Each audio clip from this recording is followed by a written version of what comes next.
We love Mike. For sure. We've always loved Mike. We will always love Mike. He is our brother for life. Mike never really was as ambitious about music as we were. Mike never really enjoyed being a singer. You know, there were times where he just wouldn't show up at shows. He wouldn't show up at TV appearances. And it started to wear on our business. Mike was always kind of like that dude that went to the left. Mm-hmm. You know what I'm saying? Always. But we never trip. That's Mike. Just Mike. It all came down to money. It all came down to the fellas wanted to split 3 ways instead of 4 ways. And wanted to pay me basically like a baggage handler. He started to not show up at shows.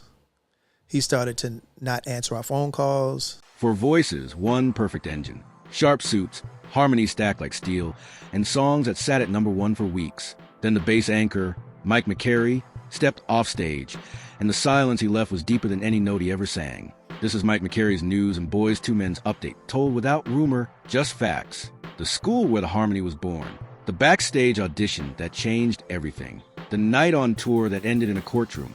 And the diagnosis that ignored chart positions. At the center is a simple, unshakable truth. The group kept the door open for his return, but only under conditions that would protect both his health and the business. The question is, what happened in between? Stick around, because once you see the full timeline, you'll understand why that door is still open and why he's never walked through it. Philadelphia's High School for Creative and Performing Arts set the stage. Nathan Morris and Mark Nelson pushed each other to be sharper, build a group, and search for the missing tone that would lock the chord. Sean Stockman and Wanya Morris joined, and the bathroom's tiled echo became their favorite rehearsal hall. One day, while the guys sang "Can You Stand the Rain," a deep voice slid on the chord and held it like stone. The room changed, the stacks settled, the floor arrived, the name shifted. Too. Unique Attraction felt dated, so a new title, borrowed from a song, captured what they wanted to be, young men aiming at grown standards. They had a sound, a name, and a reason to chase a bigger room. Access took hustle. Michael Bivins hosted Showcase, and the quartet found a way backstage. They sang in a hallway full of stars and won an ovation on the spot. A number was offered. Calls were made. Persistence paid off. Paperwork followed. A management conflict removed Mark, and the quartet signed to Motown under Bivins' eye. The image was part of the contract. Cardigans, ties, and the preppy Alex Vanderpool frame made discipline visible. Studio work was tight and fast. The debut, Cooley Eye Harmony, wrapped in 6 weeks. Motown Philly jumped first and built the road ahead. It's so hard to say goodbye to yesterday, anchored the set. The machine was real. Then the road cut deep. In Chicago, during MC Hammer's tour, their road manager, Roderick Roundtree, was killed after a hotel confrontation turned violent. The case went to court. 2 defendants were acquitted of first-degree murder. A third was convicted of second-degree murder and aggravated battery with a firearm and received 2 14-year sentences. The group paused, mourned, and returned to work. The calendar moved again, now with security plans written in heavier ink. That night explains why professional acts treat risk like a contract line. It is not paranoia. It is experience turned into policy. Bigger budgets arrived with Album 2. Producers came in. Schedules tightened. The deliverables were clear. Write, track, mix, master, release. Babyface delivered a ballad, I'll Make Love to You, went #1 and replaced their own hit at the top. 2 exploded and hardened the brand. While the chart celebrated, one body kept paying the bill. Scoliosis and back spasms turned a playful prop into necessary gear. The cane stopped being stage style and became medical equipment. He delivered the parts, now with real pain behind them. The set length felt longer. The travel days felt heavier. The results were still the results, but the cost rose. The floor note was costing more to reach every month. Label trust cracked when a remix collection was released without the group's approval. They finished Evolution, earned a platinum plaque, and then contracts moved after corporate mergers. The 2000s started with slower sales, but the work kept coming. Nathan, Michael, Sean, Wanya, when gold improved the lineup, could carry a full set as 3 when needed. In the background, a neurologist wrote a word that changed everything for the bass anchor. Multiple sclerosis arrived at 28. MS attacks the protective coating on nerves. It brings fatigue, numbness, and pain that does not care about showtime. He kept the diagnosis private at first. The symptoms did not argue. It just happened. Health does not read set lists. Life shifted home to Philadelphia. A restaurant opened with his spouse. 14 years into the marriage, a court filing ended it. Orders set the rules for contact and time. Phone lines went quiet inside the home. Years passed without seeing his children.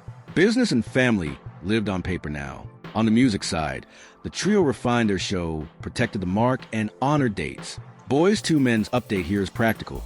Arrangements were rebuilt, the low end was covered, and the act delivered the songs people paid to hear. The standard stayed the standard. And the sentence that mattered most stayed simple. The spot is open if full capacity returns. That sentence did not bend because the standard is how you keep payroll steady. There was a formal chance to reconnect. In 2012, the group received a star on the Hollywood Walk of Fame. He attended. Conversations opened after the ceremony. The path back was put in writing.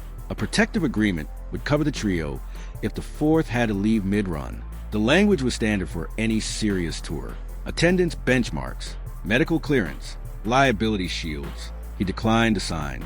The call ended. The calendar stayed the same. Mike McCary's news is plain on this point. The offer was real, the terms were clear, and the answer was final. Years later, the diagnosis went public, not as an excuse, but as a fact. Treatment, rest, and boundaries became daily structures. Boyz II Men's update stayed steady. The trio recorded, toured, and kept the door open with conditions anyone could understand.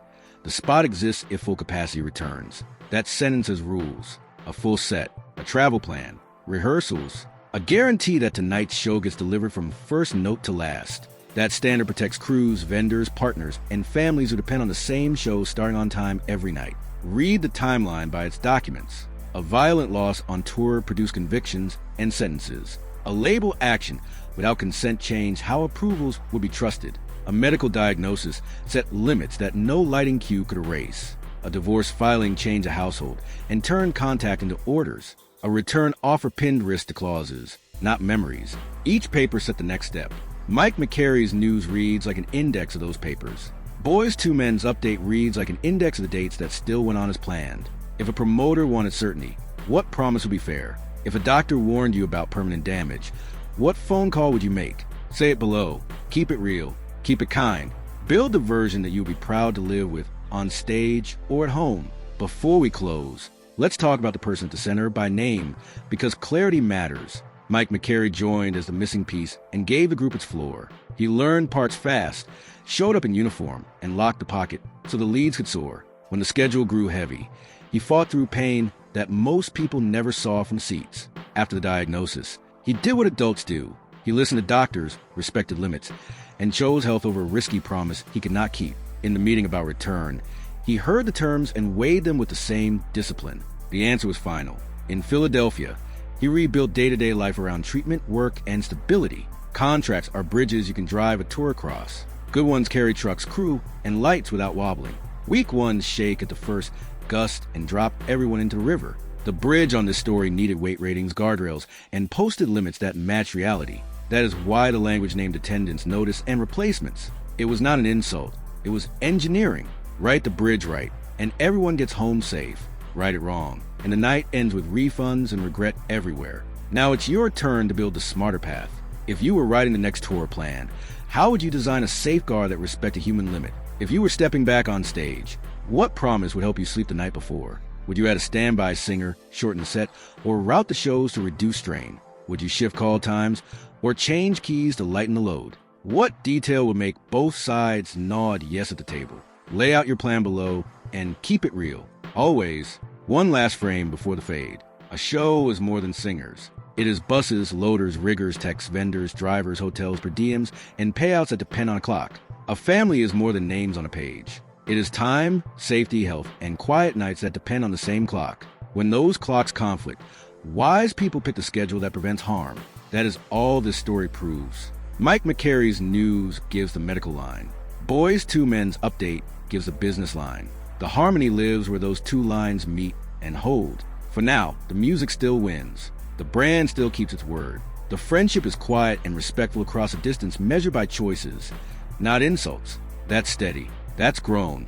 That's how a perfect harmony keeps going after the key changes. Mike McCary's news closes a loop without mystery.